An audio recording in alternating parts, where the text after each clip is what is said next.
Ki sing marai aku putus cinta nang kene. Oh, lah menungso ora tatanan. Kok kaya ditrening abang kene nyolong nang ndi? Ora kathokku tak pepe winginane to. Nek tak goleki kok ora ana jebul tok agem nang arep nggo gawe kucem masmaku kowe sing kudu mati. Kowe sing kudu mati. Wah!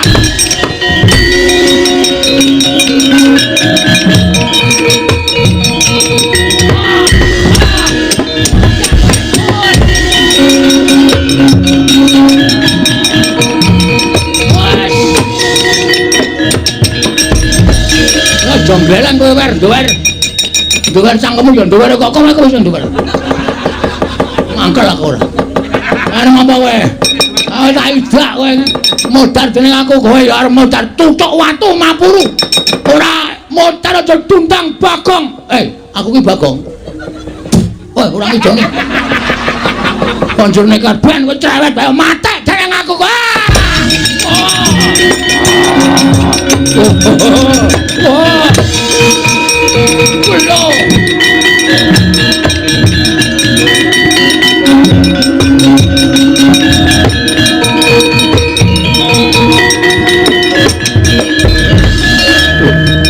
Iki kaya Jim Citrasena. Inggih sinuwun. Kowe ingkang jaga ringin kurung negara Ngamarta, kowe mbiyen bangsaning Jim. Kowe undhagi ingkang yasa negara Ngamarta kasinggihan. Tumuli kowe diwane pengayoman dening Kyai Prabu Puntadewa kudu mapan ana ning kurung negara Ngamarta lan jaga marang negara Ngamarta. Lah kok dadi iso kaya mengkene kahanane? Sejatosipun namung dawuhing dewa kula kinen babar sawijining cariyos. Ing magepokan kaliyan Ki Lurah Bagong kula nyuwun pangapunten sewu-sewu kalapatan diagung pangaksam. Sapa iki? Pemuni Sena-sena. Sapa iki? Dalange kok kudu.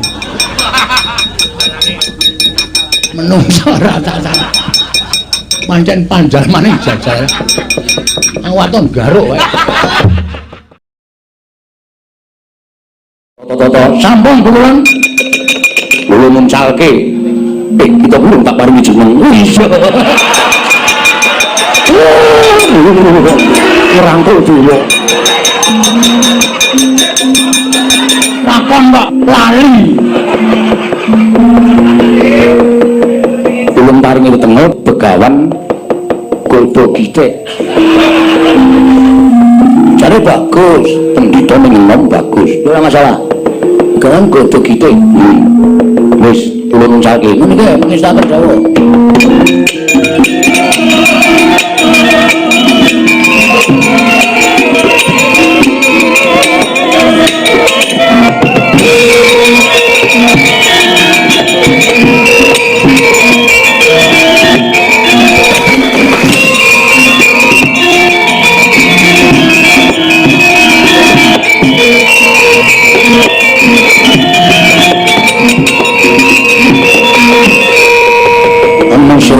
Jayamrata manggen bodho-bodho. Sapa sing arep kira-kira memirang karo aku? Tak cedhakane negara Ngastina kaya ngapa kahanan.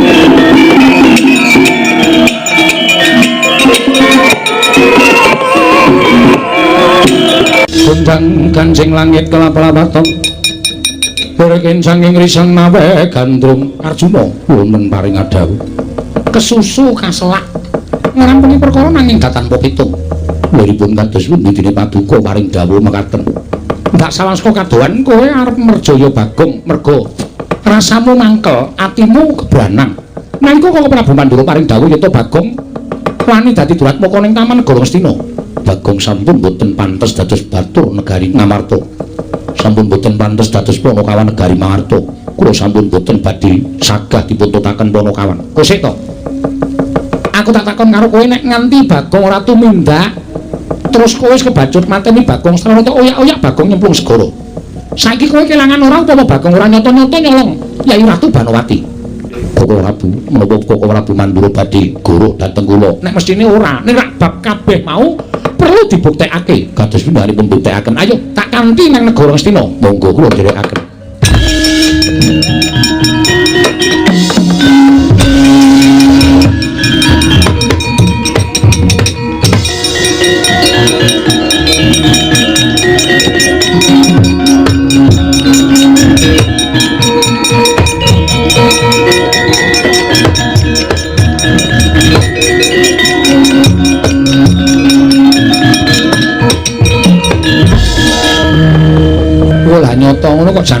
kasinggihan menungso ora tatanan ketoke nyemplung segara jebul malah mrene Bagong kowe ora pantes urip ana ing alam padang.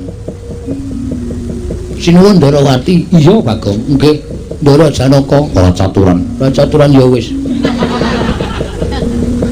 Kakang Bu asa disauri Kakang Bu aku ora seneng karo kowe Kakang Bu kok ngendika kaya ngoten jelas jalanipun menapa jalane aku wis ratesno aku milih Bagong mangane kowe kowe lah dalah Nyai Ratu Banowati kok dadi manut lah coba kowe gelem bali ora Bagong mboten mani karo Nata Ndrawati wonten kula niati teng mriki yen kowe tak tamani senjata cakra mestine kowe tekaning mati mangtamake nek nganti kena mati mula meguru karo sampeyan Sinuwun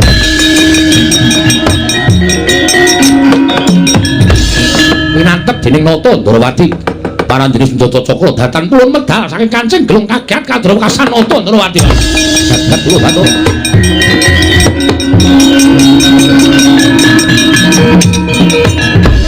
Janaka wonten maring adhawu lah kok dadi senjata cakra ora gelem metu saka kancing gelung mongko wis tak dawuhi sarana batin modal ora wae iya gleleng tenan agene wah iki aku nek nganti iso kelakon ndawuh karo Dewi Banowati Duryudana tak lengserke aku dadi ratu nang Ngastina ratu kejem Prabu Firaun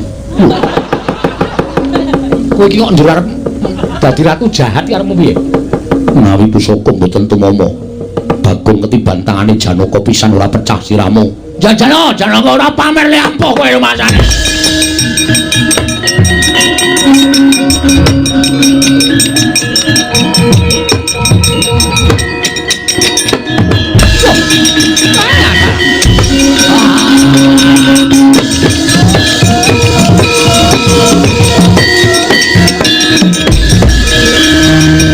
Pemain nyungin kan ngobal bantot aku iso ora sengaja sok metu dhewe tak nggo gerak awakku mak des obat santai Dewi Banowati tak uruse pokoke perkara iki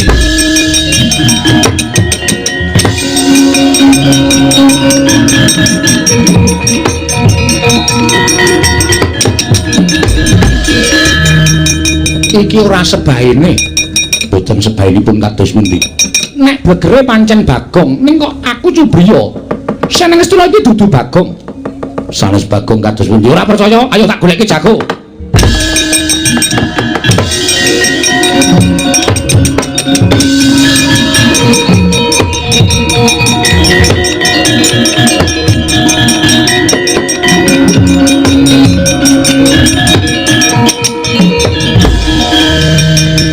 iki sapa ana pendeta kok nuwun sewu pasuryane kaya dudu wong baru nang kok tak plurut tenan kok ngapusi karo aku jaran tak dandani pendeta bagus tuwek keklek ngaku kaya wis ora kuat rambute brondol sapa ora ngawur bagus tanpa cacat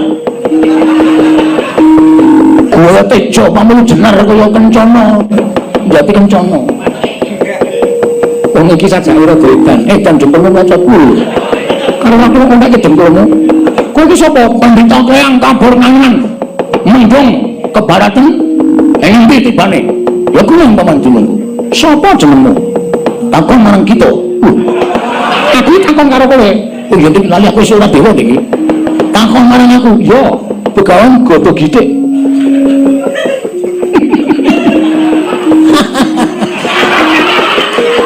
malu gusu ayo ben gayeng goto gitik dasar ora ngerti kok mesak-mesak apa jenengku lucu kok ora apik lagi iki aku ngerti jeneng goto gitik nggo gitik apa nggo gitik sesuatu ora perlu ngerti kowe sapa Prabu Kresna kowe ra ampuh tenan iki Janaka wonten dawuh takon aku disebut jenenge kula Prabu menika tiyang kondang menawi kalian kula dereng kantenan ngertos kowe sapa Janaka kowe lagi lara ati ya kowe lagi lara ati mergo yangmu dipek wong ala sobat ambiar kowe ora usah wedi citra ing janji jogeti wae santai kaya jagat timing sak godhong jati jembar kuwi. Anu sak godhong kilor. Sak godhong kilor. Heeh. Maksudnya kedatanganmu ada apa? Tunduk polpen wae. Cekat. Yo. Karepmu apa nyegat aku? Aku arep njaluk tulung. Men biasa. Njaluk tulung cilik biasa.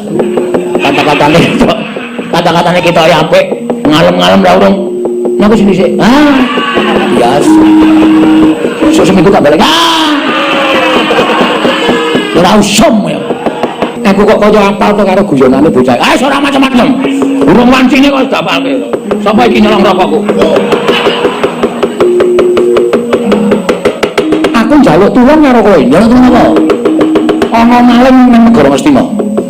Mbok dikandhake Rama. Rama sapa? Rama. Ana maling. Kowe apal tembang barang ketake kok saya apal aku. Saya wis ngentarani dhewe aku. Kowe ning negara Ngastina nek kowe iso nyekel maling sing jeneng Bagong ning negara Ngastina, kowe njaluk apa tak turuti? Asli, tenan. Aku njaluk patine. Wong bagus ning mburi kuwi. Iki adiku arep njaluk patine, ora iso.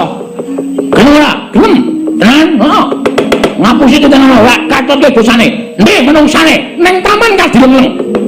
Taman kadileng taman sari ngendi? Taman negara Ngastina cak goblok banget ora. Taman kadileng iki taman negara Ngastina karo taman sari beda goblok. Iya ya taman yang. Aku kuwi duwe mungsuh jenenge Bagong. Lho. Bagong? Iya. Bagong kok wani ngepek utawa wani kurang ajar karo Dewi Banowati iki ora wangun to? Ora wangun. Lah nek kowe iso mateni Bagong sing ning negara Ngastina kae, kowe njaluk apa-apa tak turuti. Wis aja kuwatir. Kowe njaluk apa-apa tak turuti. Njaluk kon nyutke cangkemmu kowe tak turuti kok. Apa kon nyutke matamu sing kaya ndok dadar? Ketake ngerti karo aku iki. Ora masalah. Aku njaluk tulung, ora nulungi kowe. Aku nulungi Prabu Kresna. Ora sudi nulung karo. Buat apa? Macem-macem. Tak tulungi Sinuwun Dwarawati. Iya. Begawan Godho Gitik. Heeh. Apa kowe? Tumindak ora tau dipikir. Nanti nasibku ketoyong-toyong kuwi. Nanti aku nyemplung segara. Waduh.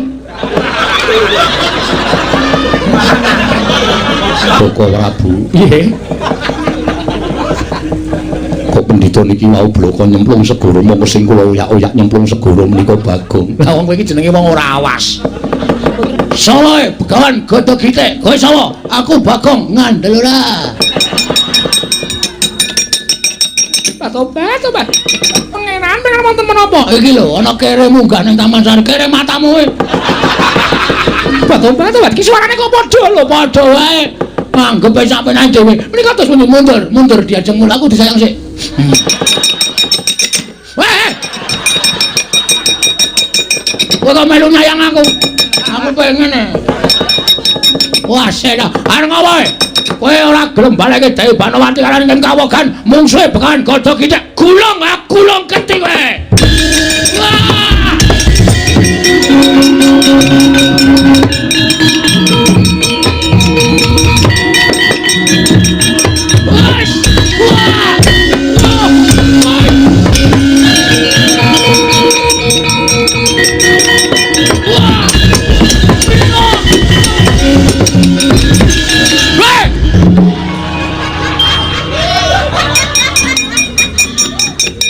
Aku ngedep pemilihan iki piye iki?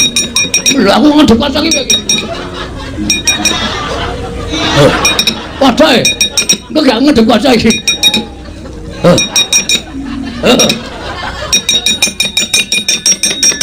Wah, sandah kowe. Tobat. Wah, ini dengar padha diajeng guys. Diajeng garwane mbok. Hei. Iki sing endi, Pak? Tobat. Sing endi iki lho iki dudu. Wis Banowati cenanangan. Banowati ngawur wae. Ora wonten apa kowe Banowati. Tobat malah bingung aku luweh. Iki sing marahi aku putus cinta nang kene. Oh, lah menungso ora tatanan. Kok kaya ditreneng abang kene nyolong nang ndi? Ora kathokku tak pepe winganane to. Nek tak goleki kok ora ana jebul tok agem nang arep nggo gawe kucem asmaku kowe sing kudu mati. Kowe sing kudu mati. Wah!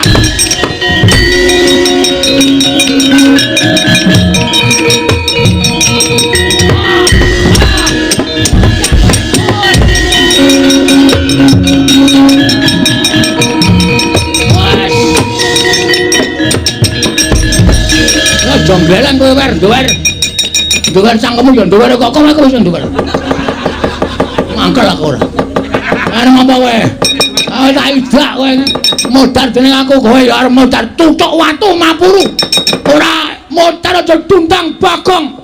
Aku ki Bagong. Ora ngidoni. Konjur nekat ben kowe cerewet bae mate dening aku kowe.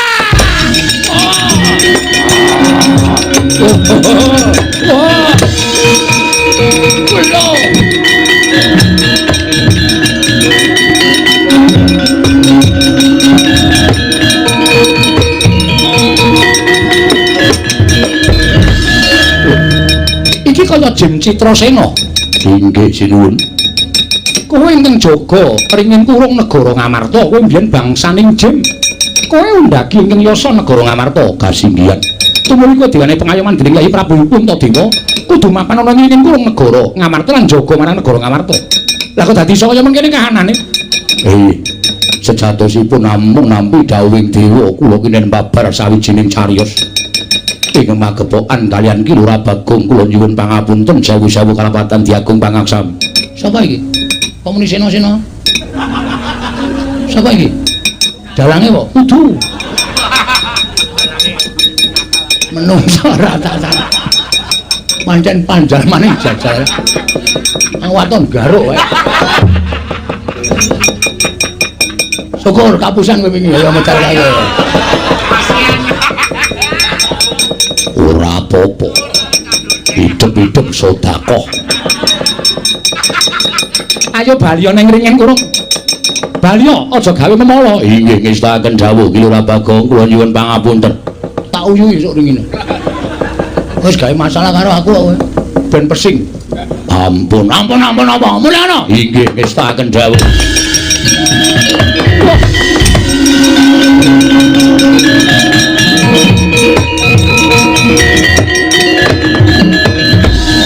Abang ayo mulih. Ayo mulih. Rasane negara Ngastina. Iki Kyai Prabu Duryudana lagi nesu-nesune. Kok Prabu Duryudana lagi duka-dukane merga saka kowe nggone wani nggibang lan Dewi Banowati. Kulane mboten nggibang, kulane mboten napa-napa. Kamas. Ora wis. Wis ora biayane akeh kok Mas. Ora kosong. Wis lima ora wis. Pahit wis. Ora kaya mangkel aku. Rumasane.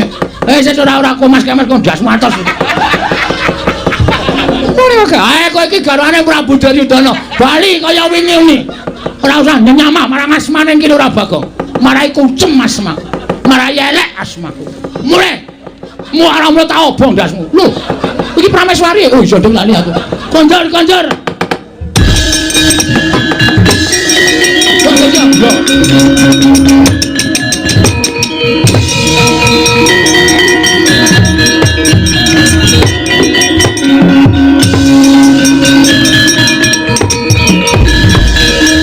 Wah, jlambrong tumindak ora nganggo petung. Bejo dene Kresna kakangku iso madhangake lelakon jebul Jim Citrasena sing gawe lakon ing negara Ngastina. Mung kepengin ngapokake marang Prabu Duryudana. Dampiak lakuning Kurawa simpat barat saka kene.